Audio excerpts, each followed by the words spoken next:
नमस्कार, स्वागत है आपका सॉल्यूशन के इस सेकंड पार्ट में। तो 39 क्वेश्चन में कहा जा रहा है कि acceleration of a point moving with uniform speed. तो यूनिफॉर्म स्पीड कहने से जो d we by D t है जीरो हो जाएगा। ओके। क्योंकि यूनिफॉर्म कहने का मतलब कांस्टेंट, वेलोसिटी कांस्टेंट है, तो एक्सेलरेशन जीरो हो जाएगा। तो हमारे पास दो एक्सेलरेशन होते हैं, तो वो फार्मूला बनता है कि D we by D T का whole square plus V square by rho का होल स्क्वायर। तो पहला जब जीरो हो जाएगा तो ये बचेगा हमारा v square by rho square rho. Okay. तो v का वैल्यू 1/रो, और ये जो 1/रो है, और v का वैल्यू होता है D S by D T. तो D S by D T को मैं ऐसे सेट कर रहा हूँ, यहाँ पर करता हूँ डी साई, और यहाँ पर करता हूँ डी साई, और बाहर से मैं कर दूँगा whole square. D S by D psi को रो बोलते हैं, तो 1/रो इंटू रो स्क्वायर, और फिर D psi by D T का होल स्क्वायर। तो एक कट गया, rho D psi by A, fourth option. Okay. 40 question है। तो ऐसा इसमें भी होगा, क्योंकि इसमें भी यूनिफॉर्म स्पीड का है, तो वही वाला टर्म यूज होगा। तो वी स्क्वायर बाई रो और रो का value D S by D psi. तो V square by D S by D psi करेंगे यहाँ से, तो D S by D psi करेंगे तो ये हो जाएगा 4a साइन का कास साई। तो 4a, और जो कास साई है, कास साई का value 1 minus sine square Sai हो जाएगा। तो 4a we square upon 4a root में 1 माइनस साइन स्क्वायर है, तो साइन को यहाँ से चेंज करिए, तो एस स्क्वायर बाई 4a यानी कि 16a स्क्वायर 16a। इसको सॉल्व करेंगे तो यही वाला थर्ड वाला ऑप्शन आएगा। नेक्स्ट 41 में कहा जा रहा है, तो ये एक्सेलरेशन पूछ रहा है। तो एक्सेलरेशन का फार्मूला होता है x double dot square plus y double dot square. इसी फार्मूले पर रख के सॉल्व करेंगे तो ए वैल्यू आएगा। नेक्स्ट है ये प्रॉब्लम 42 है। इसको आप सॉल्व करेंगे तो जैसे कि पहला यहाँ से देखिए एलोंग लिखा है और परपेंडिकुलर। तो एलोंग जो वैल्यू होता है D r by d theta, sorry D r by D T, D r by D T, इसका जो वैल्यू यहाँ पर दिया है लेमडा आर, और दूसरा वैल्यू दिया है एल परपेंडिकुलर, तो are d theta by D T. Okay. ये वैल्यू हो जाएगा म्यू थीटा। अब इसको सॉल्व करेंगे तो मैं दोनों का डिवाइड कर दूं, तो d r by r d theta equal to mu by lambda और आर और थीटा। तो इसको थोड़ा सॉल्व करेंगे तो 1/r स्क्वायर डी आर, मतलब कि इस तरीके का बनेगा d r by r square, और यहाँ पर लेमडा बाई म्यू कर दीजिए, और यहाँ पर डी थीटा बाई थीटा कर दीजिए। ठीक है। चूँकि डिवाइड किए हैं तो यहाँ पर एक क्या मिला हुआ है, मैं थोड़ा सा लग रहा है गड़बड़ किया हूँ। डिवाइड करने पर d r by r d theta, तो यहाँ पर टर्म हुआ लेमडा, ये टर्म होगा lambda r by mu theta. Okay. तो यहाँ पर टर्म हो जाएगा mu by lambda d r by r square, और यहाँ हो जाएगा D theta by theta.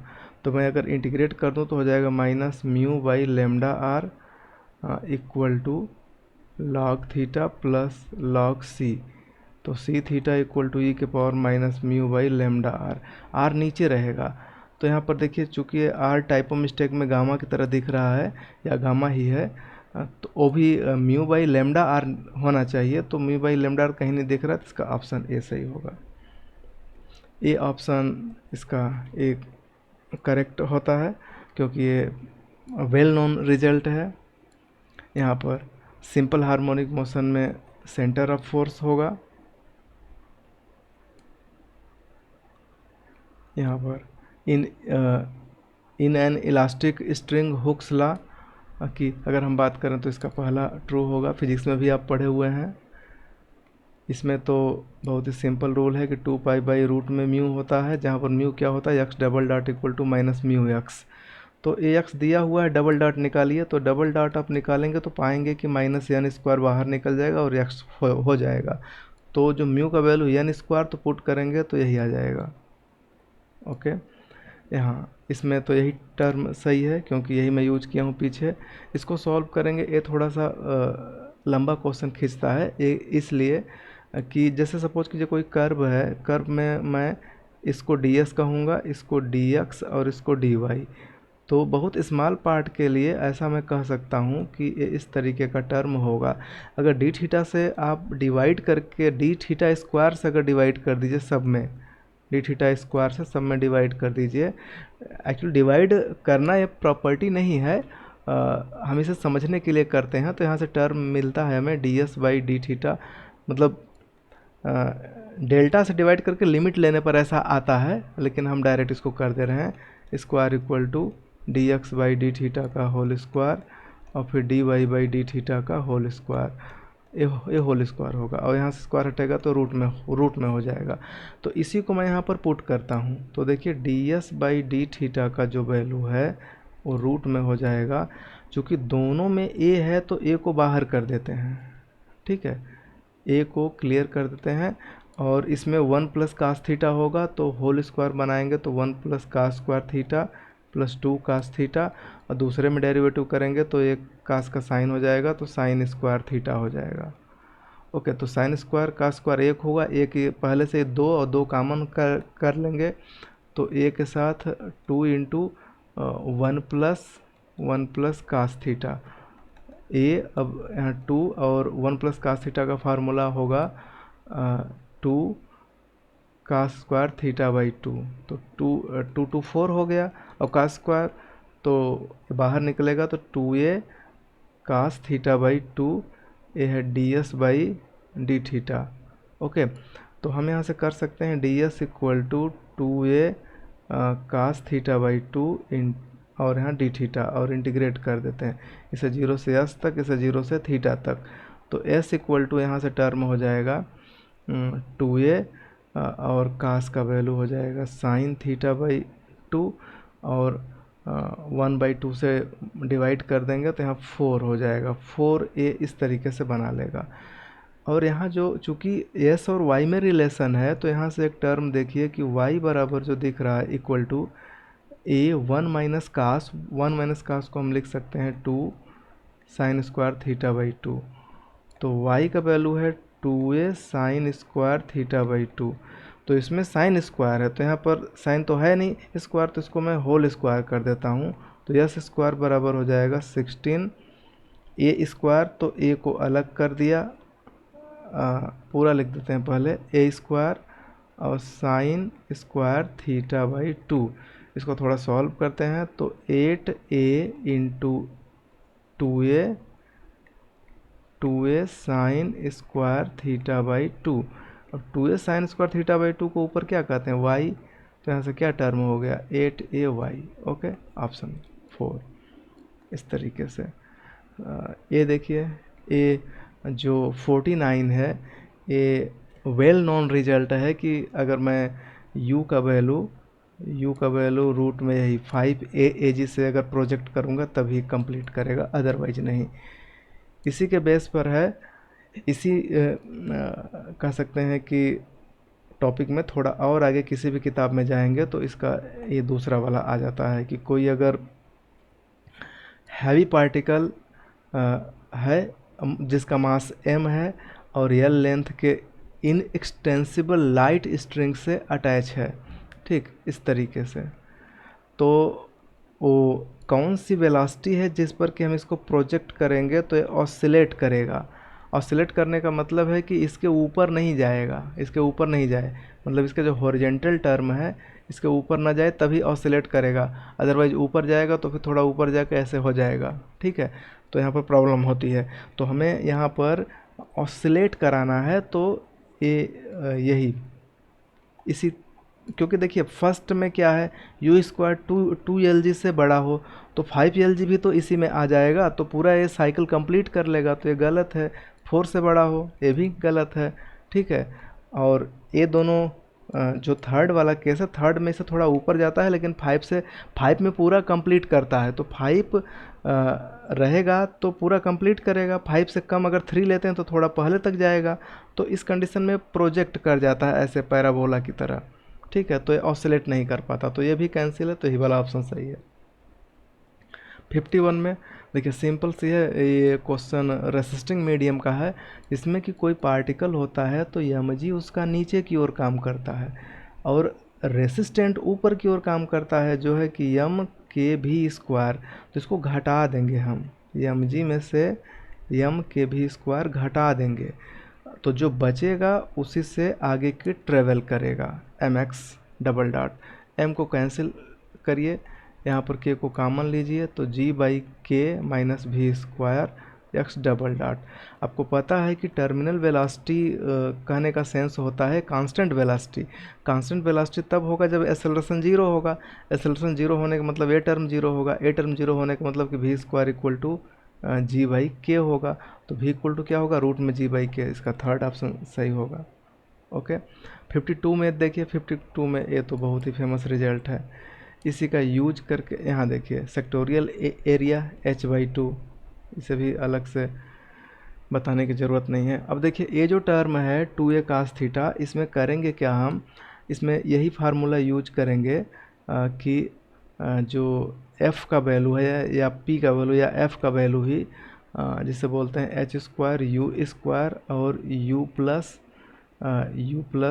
D two u by d theta two, इसका यूज करके हम इसको जब सॉल्व करते हैं तो इसका आंसर यही आता है। आप इसे सॉल्व कर सकते हैं।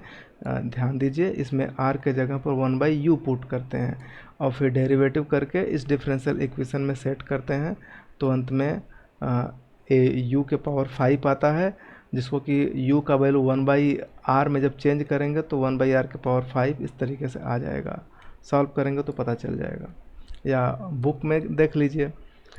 ये भी क्वेश्चन बहुत ही प्रॉपर क्वेश्चन है, जो डायरेक्ट थ्योरम की तरह है। नेक्स्ट क्वेश्चन यहाँ पर 56 क्वेश्चन में जब हम सेंट्रल ऑर्बिट की बात करते हैं तो बाकी जो कह रहा है कि which part of acceleration is zero, तो ट्रांसवर्स पार्ट को जीरो कर दिया जाता है।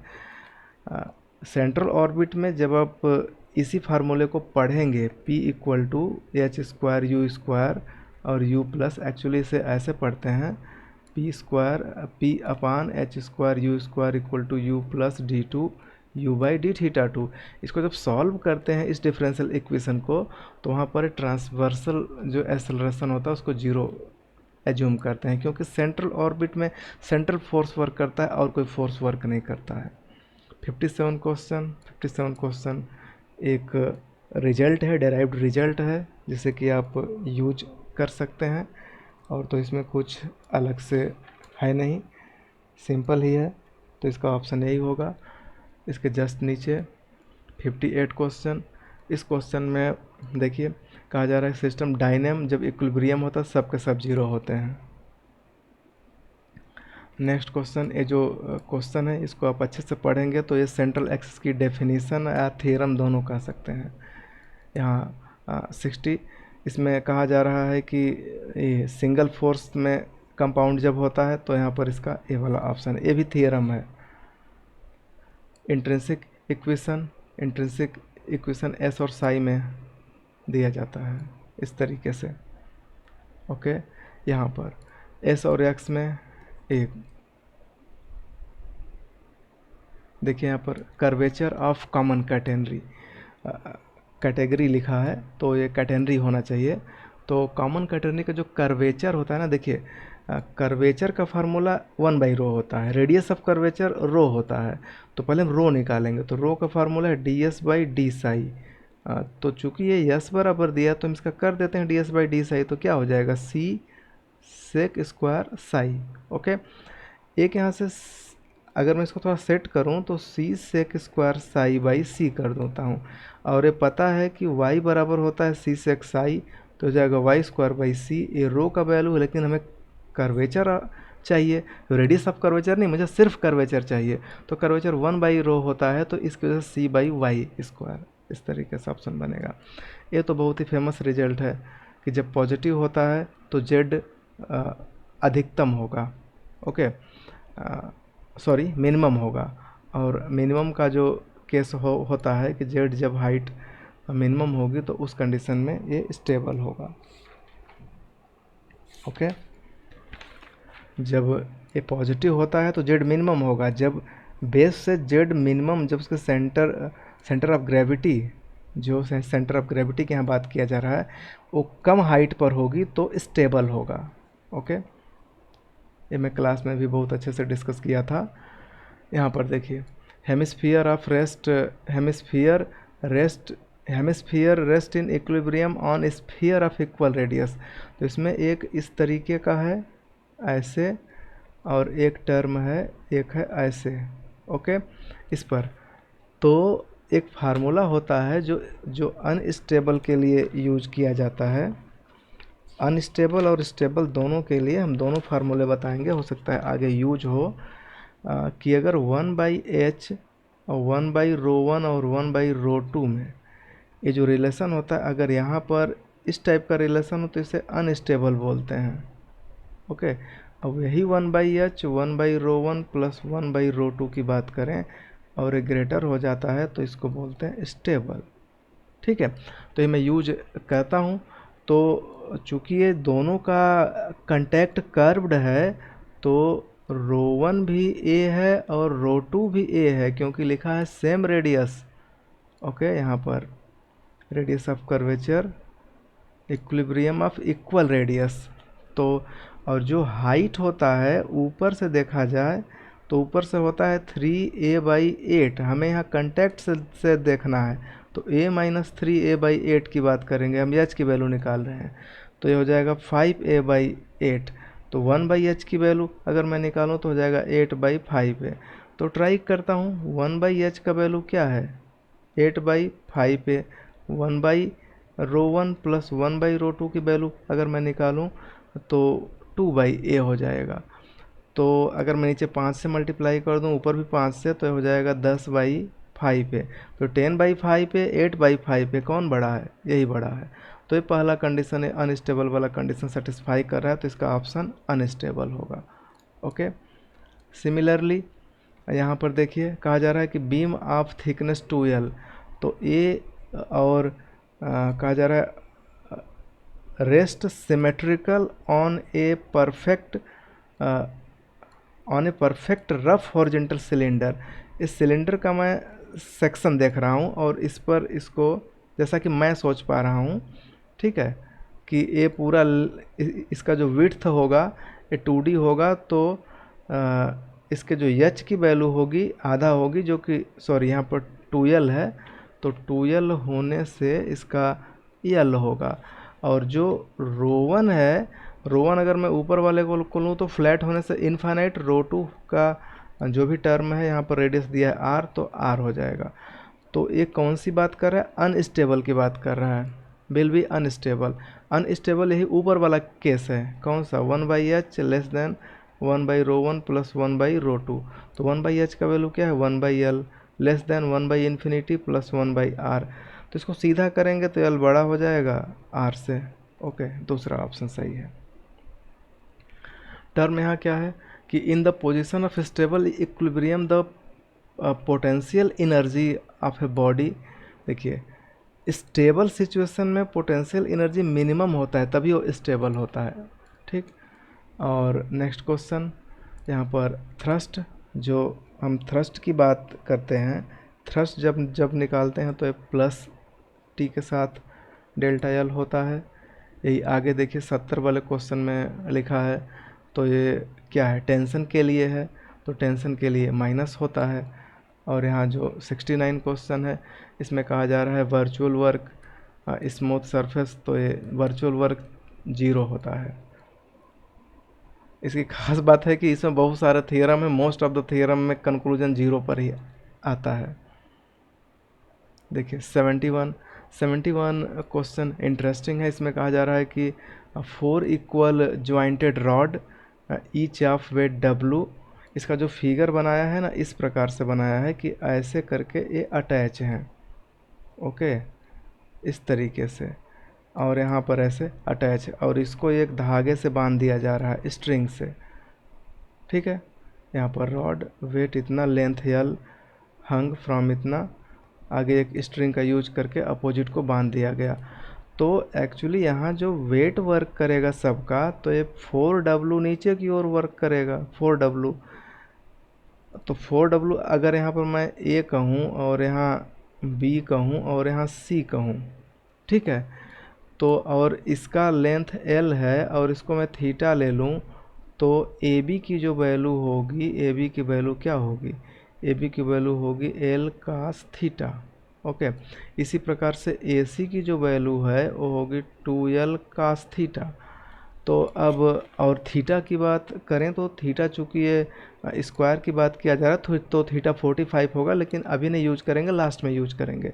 तो जो वर्चुअल वर्क की प्रॉपर्टी होती है उसमें यहाँ पर देखिए, जो ये चूँकि वेट नीचे की ओर जा रहा है और ये धागा में खिंचाव ऊपर की ओर होगा, तो इस तरीके से इसमें जो खिंचाव होगा इस तरीके का होगा।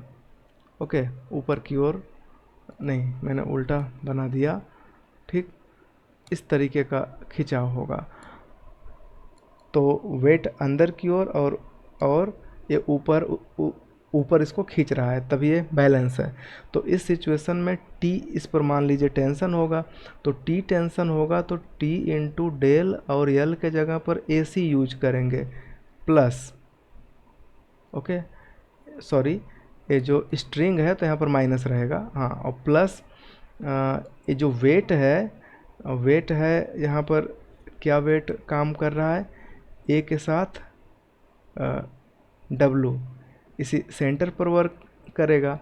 तो सेंटर पर जब वर्क करेगा तो हम इसका 4W के साथ डेल और ए बी कर देंगे, ए बी इक्वल टू 0।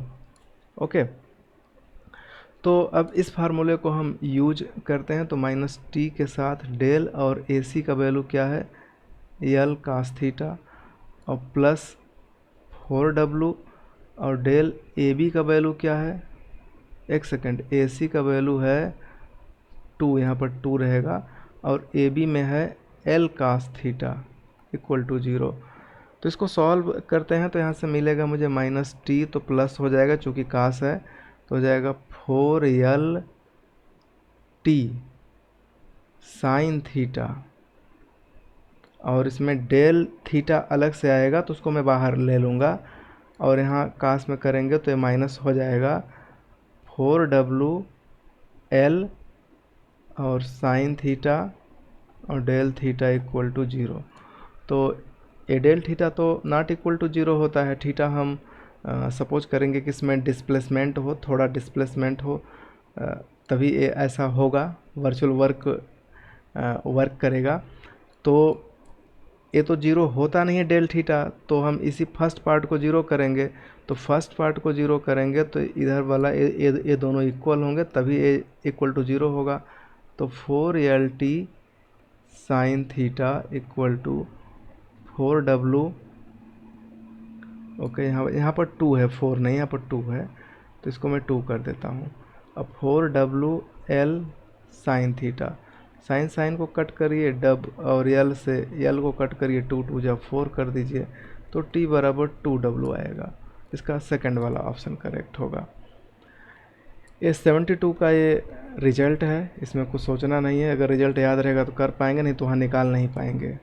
73 देखिए, 73 बहुत ही इजी क्वेश्चन है, लेकिन ये घुमाया गया है। इसमें पूछा जा रहा है कि हॉरिजॉन्टल कंपोनेंट क्या होगा। Okay, horizontal component of tension, तो ये होता है T इक्वल टू WC। तो W तो सब में दिख रहा है, C बस निकाल लिया जाए। तो चूँकि अगर हम इसका फिगर बनाए ना, तो ऐसे देखिए, आप ऑब्जर्व करेंगे जैसा कि क्वेश्चन दिया है इस तरीके से, और यहाँ पर ऐसे।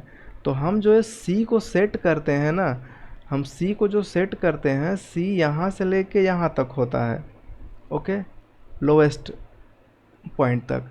तो और ऊपर का वैल्यू B होता है और L होता है, और यही होता है यहाँ तक का Y पूरा। तो फार्मूला क्या बनता है, y equal to y square equal to C square plus S square. Y का वैल्यू क्या है, y का वैल्यू c प्लस बी है, c नीचे और ऊपर b, यहाँ तक b, तो c प्लस बी, तो c प्लस बी का अगर मैं होल स्क्वायर कर दूँ तो यहाँ सी स्क्वायर होगा प्लस एस स्क्वायर, इसको सॉल्व करेंगे, C square plus B square equal to C square और प्लस 2bc, और S square C square cancel, और यहाँ से और यस का वैल्यू क्या है, एल है, तो एल स्क्वायर, ये बी स्क्वायर उधर जाएगा तो माइनस बी स्क्वायर, और बाई कर दीजिए नीचे 2b, और उधर सी, तो सी का वैल्यू यहाँ पुट कर देंगे तो डब्लू और L square minus b square by 2b, तो इसका ऑप्शन ए होगा। ओके, नेक्स्ट कह रहा है 74 में कि कौन सा नहीं होगा, तो ए तो नहीं होगा। ठीक है, नेक्स्ट यहाँ पर कह रहा है कि जो है सेंटर ऑफ ग्रेविटी और ज्योमेट्रिक सेंटर अगर कोइंसाइड कर जाए तो न्यूट्रल होगा। तो बस इतना ही। वीडियो को देखने के लिए धन्यवाद।